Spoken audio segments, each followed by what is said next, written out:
Tuesday morning, December the 24th, 2024, Christmas Eve. Welcome into the Carolina Journal News Hour, News Talk 1110, 99.3 WBT. I'm Nick Craig. Merry Christmas to you.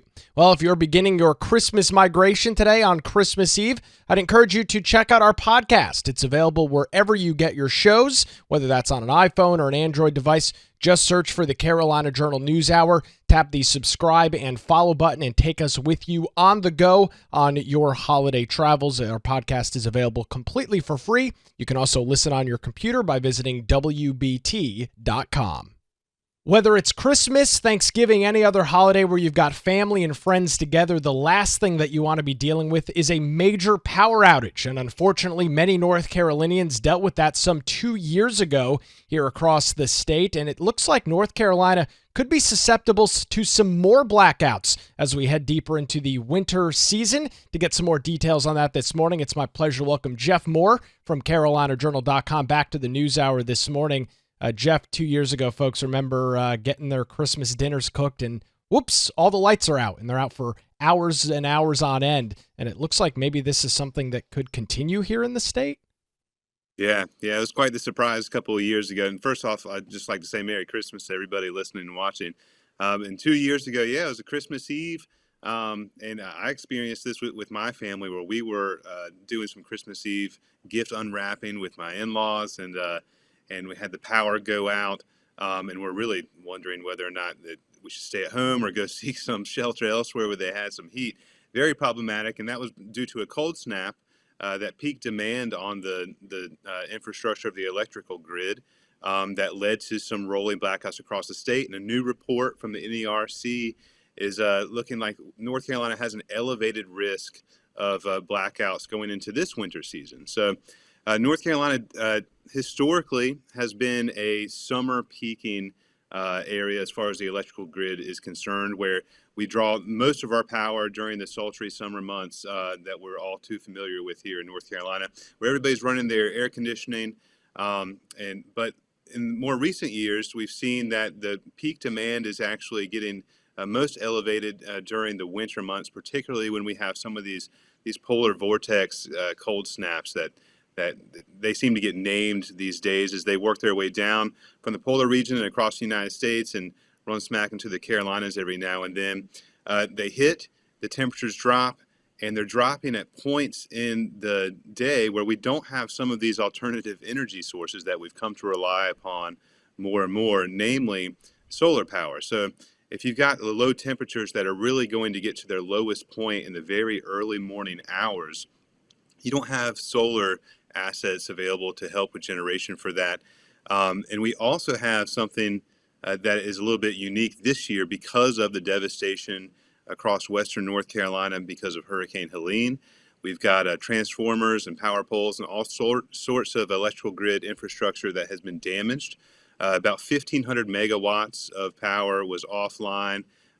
They're looking to bring that back online and step by step throughout December. But if we were to get a cold snap like we've seen in the past, we're going to be at an elevated risk of these blackouts. And it's not something North Carolinians are very familiar with. We hear about the brownouts and blackouts that go on in states like California, where they have major energy management issues due to bad policy and a lot of over-reliance on some of these renewable resources that aren't as reliable as they would like them to be. But North Carolina has really moved pretty heavily in that direction over the past decade or so. And we're seeing now that kind of puts us all at risk of having a power outage at the worst possible time. Well, and I think it's fair to notice, especially as a lot of our listeners, a lot of folks are new to the state of North Carolina, many of them coming from the Northeast, where electric heat is not super prominent. Most folks have a furnace that burns either LP or some sort of propane or gas, something of that nature, nat gas. But most of the folks here, unless you're out in the deep western parts of the state, you're relying on a compressor and heating strips, which are, of course, very demanding for the electrical grid. And as you kind of noted, some of those major transmission lines in western North Carolina are still not rebuilt and likely won't be rebuilt for months to come, leaving us highly susceptible to, nobody wants to see their power out at any point of the day, but especially during the cold winter months where you need some of that auxiliary energy for heat and appliances. That's a recipe for disaster. Yeah, and it's not just an inconvenience when you're talking. If you get a power outage in the summer months, you might have to deal with the heat, and it'll be uncomfortable and inconvenient, and you're going to sweat some. And if obviously if you have health issues, you're on oxygen and things like that, and people that rely on electricity, you're going to have some major issues. But the summer month is outage is something that you can deal with a little bit easier than what we're going to see here or be at risk of here in the winter, because you've got temperatures that are sub freezing. Obviously, they put a huge tax on the system, and when you lose power, you're not just risking inconvenience; you're risking lives here. And so, no one wants to get a message on their cell phones from Duke Energy saying we're aware of the power outage. We do not have a current timeline for restoring that power, and hold tight. And so people have to start to scramble. And we've seen that we are already facing some of these risks in Western North Carolina because of the devastation and the infrastructure that was damaged. We've got people that are very much an elevated risk of cold weather problems as far as not having the heat they need to really live safely in some of these situations. So if we were to get a huge cold snap, which we haven't really had thus far in North Carolina this season, it's not quite officially winter yet, and we'll see in the later parts of December and going into January and February that we'll have an opportunity or a risk of having these big polar vortex waves that come through that drop temperatures very quickly. It's going to roll through, and everyone's going to turn their heat on. And we may be facing situations where we have government authorities and officials asking people to please don't put your thermostats up above a certain temperature because they don't want to overtax the system. But that's not exactly the kind of resilient energy environment that we here in North Carolina are used to, because it's not resilient at all. And I don't think that we want to be in a space like California where they're really metering and rationing the power just to make sure they can have some power. And that's what happened 2 years ago when the system was overtaxed. They strategically kind of rolled blackouts across the system in order to not have anything kind of break in a very big way. So they said it was only going to be temporary, so the power is going to be out for an hour or so, but that turned into 4, 5, 6 hours or more. I think that in my home in 2022, we had power restored just after midnight or a little bit later. But we were facing a very, very cold morning wrapped up in blankets on Christmas Eve. And we have a situation where we can do that and had shelter and everything. But a lot of people across the western part of the state in particular right now that don't have a lot of opportunity to do those things. And so power outages rolling across are going to have a big effect if we do indeed see that. It's an interesting conversation. We'll continue it with Jeff Moore coming up right after this. You're listening to the Carolina Journal News Hour.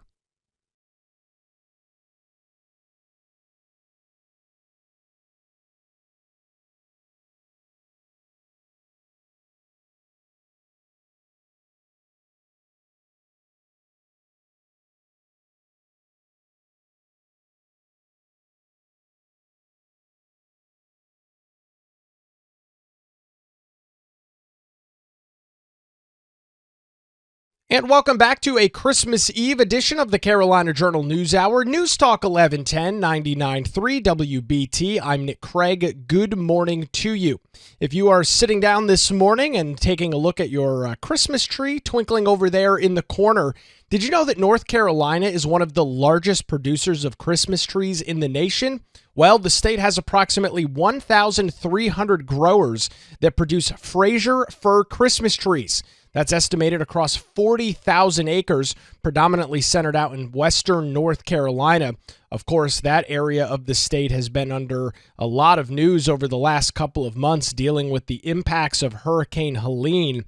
And while the Christmas tree crop was not severely damaged for this Christmas season, there is some predictions and some estimates that as we get into the future, some of the younger Christmas trees, which can take years to grow, were severely damaged from Hurricane Helene. So we'll have to keep a close eye on that. North Carolina does produce over 20% of all real Christmas trees that are sold in the United States. So if you're enjoying your Christmas tree today or tomorrow, visiting family, friends, and relatives, that tree likely came from the great state of North Carolina. Continuing our conversation this morning with Jeff Moore over at CarolinaJournal.com about the risk that some North Carolinians could be at as we continue into the winter months and at risk for some elevated power outages due to supply and demand issues. And Jeff, you mentioned this in our earlier segment this morning. You know, Governor Roy Cooper in his farewell address talked about generating a clean energy economy. This has been something that he has hit his entire administration. You would expect Josh Stein to be singing from the same sheet of music on that. However, with some of these renewable or clean sources of energy, as they claim, there are some major downsides. Yeah, and it's these problems that are created. We move in this direction. We're really hamstring ourselves because we've added a carbon reduction or emissions reduction element to the overall energy policy for North Carolina, which fundamentally is focused on affordability and reliability. You introduce these targeted emissions reductions and working your way towards a net zero for carbon emissions, the kind of things that Governor Cooper is touting and bragging about, but it causes a self-inflicted kind of risk where these things are not nearly as reliable as some of the more standard sources of energy generation across the state, namely natural gas, and the coal that they've been retiring, but also they've not been moving exactly in the way of nuclear as much as we would like to see, which would actually achieve some of these emission reductions roles, as they don't have any emissions from a nuclear facility, but also would provide very reliable power. But here in North Carolina, over the last decade or more, we've moved more and more into reliance on some of the quote-unquote renewable resources. With solar, I think we were the number 2 state for solar for several years as far as the build out here across North Carolina. And now, most recently, you've got the Energy Policy Council, which is ultimately staffed and appointed by the governor's office, Governor Cooper, trying to push towards more offshore wind generation assets. And so they're kind of further complicating the picture with a goal of getting those emission reductions down. But at the same time, you put everybody at risk of having some real problems. And we saw that not just in North Carolina a couple of years ago, but people may remember a pretty severe cold snap in Texas not long ago, where they have built out more and more, kind of ironically in Texas, built more and more reliance on wind and solar assets. But that led to some devastating consequences as their grid went down. And same thing that happens in states like California, where they've really leaned into the green energy part of it. To the extent that they lean into that, they lean away from reliability. And so when we've got these really high demand periods come through, the system tends to break down, and they have to manage blackouts across the system. So it's 2024. We've got all the high technology we could have ever imagined as we were growing up, and we're working that way. And some things are truly amazing what we can do with technology. You would think that energy infrastructure is something that we would have figured out by now to make it the most resilient it could possibly be. But because we have these competing interests for reliability versus renewability or the feel-good green energy policies that look good in headlines to certain political factions, you're really putting at risk a lot of very serious things across the state that really need the energy for very vital uses. I mean, you got hospitals and everything have generators, but you have people that are at home relying on some machinery that uses electricity. And as you mentioned, they don't have boilers. They don't have these kind of heating oil setups. A lot of them rely on the electricity to have any of that heat or to actually electrify some of their components there. So it's a very serious risk, and it's not something we're facing where it's a natural thing we can't control. This is a policy-induced risk that we're facing. Yeah, well, there's no question about that in terms of, we've kind of made these decisions. And I think it's important to note for individuals, unlike what you might see in many towns across the country, big water towers with the name of the town listed on it. They're able to store that water, and then when you turn on your tap, it's able to flow down using gravity. Electricity is not really like that. It's essentially generated on demand. When you flick on your light switch, that power is being generated essentially the moment that you're flipping on your lights. It's very expensive to store energy, Jeff, which makes even some of these renewables that, as you know, don't work around the clock when it's 3 o'clock in the morning and it's 18 degrees outside. There's no sun shining. There's probably very little wind going on. These sources, you can't really store that energy in an effective and efficient manner.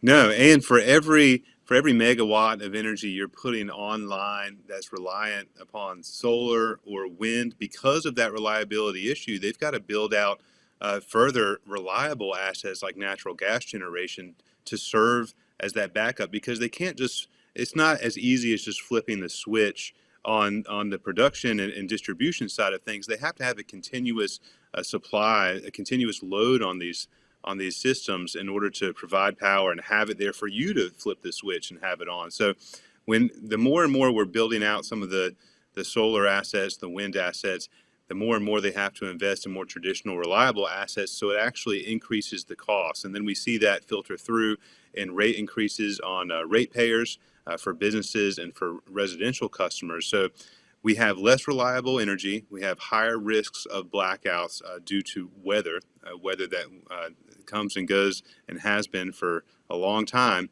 But we have higher bills to show for it. And that's not exactly a policy that's going to do well for North Carolinians, and something the legislature may want to take a very heavy and considered look at as far as what we focus on going forward with energy policy in North Carolina. Jeff, I want to continue the conversation and talk about how the federal landscape on energy policy is likely to change as we head into the new year. We'll continue that conversation with Jeff Moore coming up after this. You're listening to the Carolina Journal News Hour.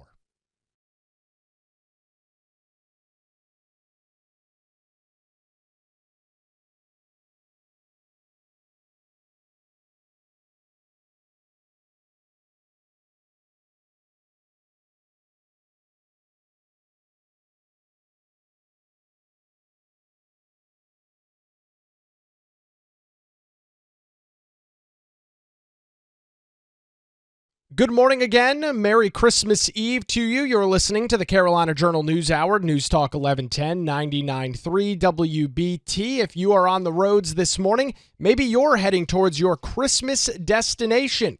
Well, if so, you're one of the 119.3 million individuals that AAA projects will travel 50 miles or more for what they are calling their holiday period that runs from Saturday, December the 21st through Wednesday, January the 1st. According to AAA, they claim that the fact that Christmas Day falls on a Wednesday this year, it's going to make this past weekend and the weekend coming up likely the busiest of all travel. 107 million individuals will travel via car, 7.85 million will travel via the air, and 4.47 million will travel via other forms of transportation. Again, more than 50 miles or more heading home for the holidays. You are listening to the Carolina Journal News Hour. We are continuing our conversation this morning with Jeff Moore from CarolinaJournal.com. He's got an article out this morning talking about how North Carolina is susceptible to some electrical black and brownouts as colder temperatures affect the state all the way from the Tennessee border to the Atlantic Ocean. And in our previous conversation, talking about some of these forms of renewable energy, Jeff, do you suspect that we're going to see maybe a lax on some of these green energy policies? We've heard Trump throughout the entire campaign talking about drill, baby, drill, talking about ramping up domestic energy production. You think that's going to have a big impact over the next couple of years? Yeah, I think it certainly sets the table for having a big impact and getting away from some of the mandates that have come down. If to the extent that we focus on the carbon reduction and emission reductions and having this quote unquote clean energy, I think in the interim years since we've really gone down that road, you've seen a lot of research and a lot of results from those things. So things like windmill blades and people understanding now that they aren't necessarily as environmentally friendly as they thought. One, if you have offshore wind in the ocean and the effects it may have on marine life there, but also just disposing of the windmill blades is not as easy as people thought. The photovoltaic panels that make up the solar assets are toxic, and you can't really bury those things effectively without affecting the environment. So you're going to have a more large-scale move away from that, I believe. the first time President Trump was in office, he exited the Paris Climate Accords. They reactivated those under the Biden administration. I bet that we move away from those again in the second Trump administration. So the stage is going to be set for moving toward more reliable, more affordable energy. But ultimately, a lot of these decisions are made at the state level with state energy policy and what we really want to focus on. North Carolina historically moved towards some pretty reliable assets. We have a comparative advantage when related to other states as far as the price of electricity and its reliability. It's why a lot of manufacturing like to be in the state of North Carolina. It's a very attractive place when you can flip the switch and have reliable power. We've got about a third of our portfolio of generation assets that are really powered by our nuclear assets, but we haven't had a new nuclear asset come online in North Carolina for quite some time. And then you've got some emphasis in the new energy policy from Republicans and from the State Energy Policy Council on developing more of those small modular nuclear reactors. So I think the local government is what's going to dictate exactly what the energy environment looks like in North Carolina to the extent that it can. The federal government will set the stage and probably clear the way. They're going to do a lot in the way of regulatory reform, I imagine, that makes it easier to do things like nuclear, which is a very, very high cost option when you're factoring in all of the red tape and all the hoops you have to jump through to get nuclear assets online. But so if those things are cleared away, and then you have state leaders that are actually focused on getting that reliable, affordable energy that's not at risk of not being available during the early morning dark hours during a cold snap, then we can move towards a space where North Carolina once again has a really clear advantage of providing cheap, reliable energy, not just for our residences and the people living in the state, but it also serves as a huge economic draw because the businesses these days, like data centers for artificial intelligence, these things are some of the largest energy draws that you can possibly imagine. Some of the AI data centers draw as much energy as a small town of like 50 or 60,000 people. So when you have that sort of load coming on and you have a state that's growing, the demand is just going to go up and up and up. So we need those reliable sources to actually meet that demand and don't necessarily need to complicate it with a lot of the feel-good measures that don't contribute towards the reliability or the affordability of the system. Well, and I'm glad you brought up these small modular reactors. A lot of folks are probably familiar with the HBO miniseries Chernobyl, movies like The China Syndrome, documentaries about 3 Mile Island. Jeff, we're not talking about these big silos that are letting off smoke all the time. We're talking about things that are actually being built in North Carolina, southeastern North Carolina, where GE Hitachi is building these small modular nuclear reactors.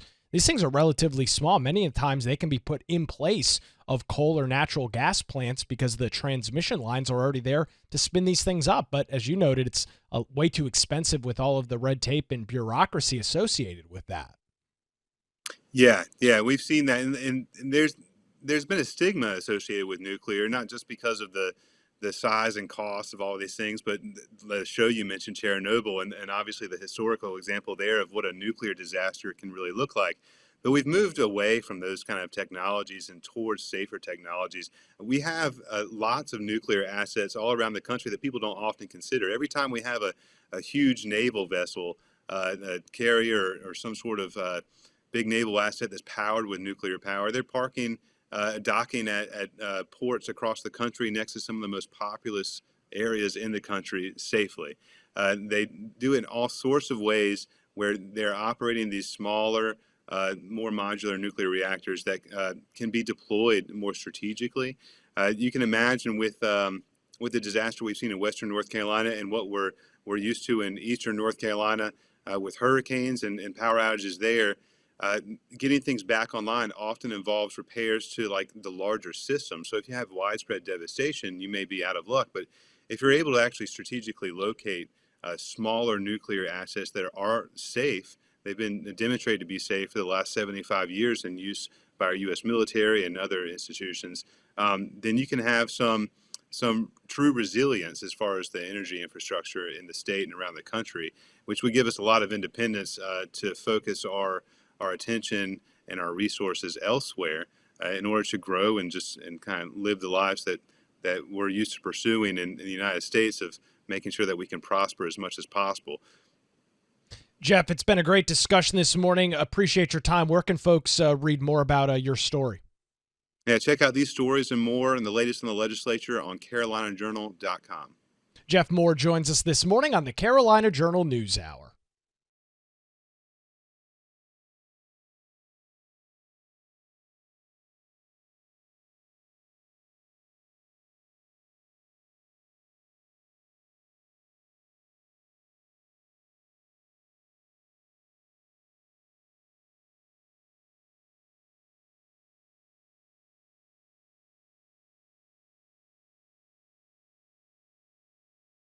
Continuing this morning with our Christmas Eve edition of the Carolina Journal News Hour. Thanks for spending some time with us on News Talk 1110, 99.3 WBT. Taking a look at some more interesting Christmas facts across the state of North Carolina. We talked earlier this morning about how the state itself produces nearly 1 in 5 Christmas trees across the entire nation, and has had the pleasure of having the Christmas tree that's displayed at the White House from North Carolina like this year. But did you know that the very first Christmas tree in the White House was placed by President Franklin Pierce back in 1850? And that was a Fraser fir sourced from North Carolina. Some pretty cool history. You're listening to the Carolina Journal News Hour.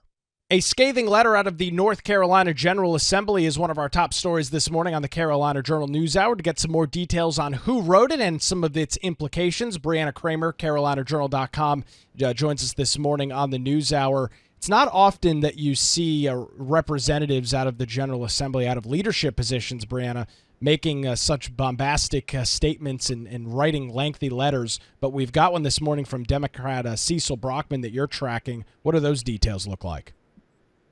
Yes, that's right. Representative Cecil Brockman blasted his own party in a lengthy statement he posted to X on Monday afternoon for using him as a scapegoat and sending angry mobs after him for not showing up at last week's veto override vote. So Brockman did not attend the floor vote last week, but rather he says he prioritized his health after learning all Republicans were expected to back the controversial Senate Bill 382.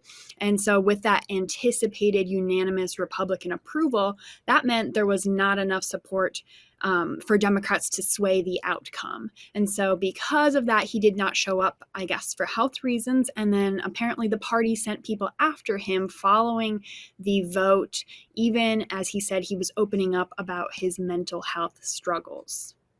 Well, and this is a very interesting thread to follow. This is not the first time that we've seen Democrats in the state of North Carolina, specifically those in the North Carolina House, be gone after by the leftist mob, as we'll call them. A lot of this starts on social media. This happened just 2 years ago with Tricia Cotham. She talked about going to Target with her son and being harassed by some random woman who came up to her and harassed her over her voting record. This seems to be a common thread, especially with Democrats, and this could obviously cause huge implications as we head into the new session, because Republicans are just one vote shy of a supermajority? Yeah, and that's the important thing that we're looking at here is Republicans are just one seat short. And so every single vote matters, and the negotiations and seeing if they can get support from their Democrat colleagues matters. And so when you see that there are some internal feuds going on within the Democratic Party, you see that maybe there's some potential for Republicans to work across the aisle or work with Cecil Brockman in 2025 to pass legislation, or even potentially for somebody to flip parties, because that's been something the Republicans have been talking about, especially the past month since the election, is welcoming in Democrats, their Democrat colleagues. If they would like to flip parties, we're always welcoming new members to our caucus, Dustin Hall said last month. And so when you see that there's some of these internal feuds going on, that maybe there is some potential leeway for negotiations on legislation that's brought to the table next year. And wouldn't that just be brutal for Democrats across the state who think that they potentially held off supermajorities twice only to have members of their own party? And by the way, I'll note this. It's way too early to know whether Cecil Brockman is going to change parties. We don't want to indicate that that's going to happen, but it's something that has been mentioned.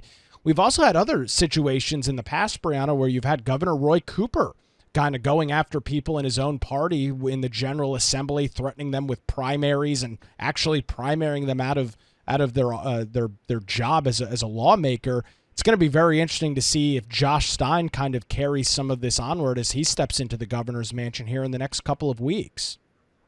Yeah, definitely with Josh Stein as well. But Brockman pointed to his primary earlier this year, and he said that the party wasted $500,000 on a failed Democratic primary in an attempt to defeat him as well. So he's pointing to issues within his own party. He says the party continues to prioritize attacking me and spreading lies within my community.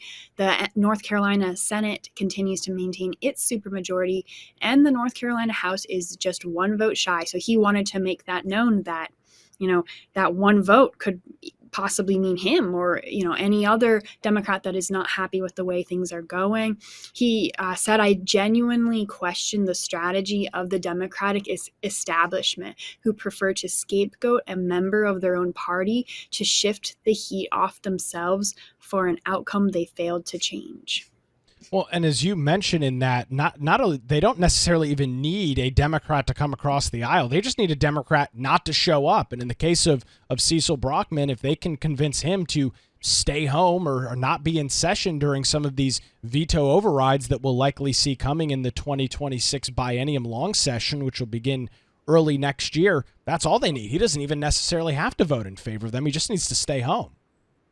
Yeah, that's right. And that's why attendance numbers matter as well, because Republicans would need 60% for a supermajority override of a governor veto. And so if they have a certain amount of Democrats that are absent, then they can potentially get over that final hurdle. So if Democrats don't even vote and just decide to stay home, that is a way for Republicans to override as well. And so Brockman knows this very well. And he said at the end of his letter, let me make it plain and clear for you. Over these next 2 years, you need me. I do not need you. That is quite the scathing remarks there. Let's end on this. As you follow this stuff very closely, Brianna, you're in and out of the legislature. Democrats have had a rough couple of years, 29 for 29 on veto overrides for Republicans with a Democrat governor in the governor's mansion. Anderson Clayton makes a lot of news. She's the head of the Democrat Party across the state. There's probably going to be some pretty serious inward reflection as we head into, I guess, the midterm elections coming up here in a couple of years. Yes, that's right. There will be a lot of internal reflection and dialogue going on behind the scenes that not everybody knows about, but it's bound to have implications on the year to come and what legislation they can push forward in the next biennium starting in just a couple weeks here. We'll keep an eye on it. Great update this morning. Brianna Kramer joins us on the Carolina Journal News Hour. And that's going to do it for a Christmas Eve edition of the Carolina Journal News Hour. Appreciate you making us part of your day here this morning ahead of Christmas. We are back live Thursday morning with all of the news breaking across the nation and the state. We'll have it all for you coming up Thursday morning, 5 to 6 a.m., right here on News Talk 1110 and 99.3 WBT. I'm Nick Craig. Merry Christmas.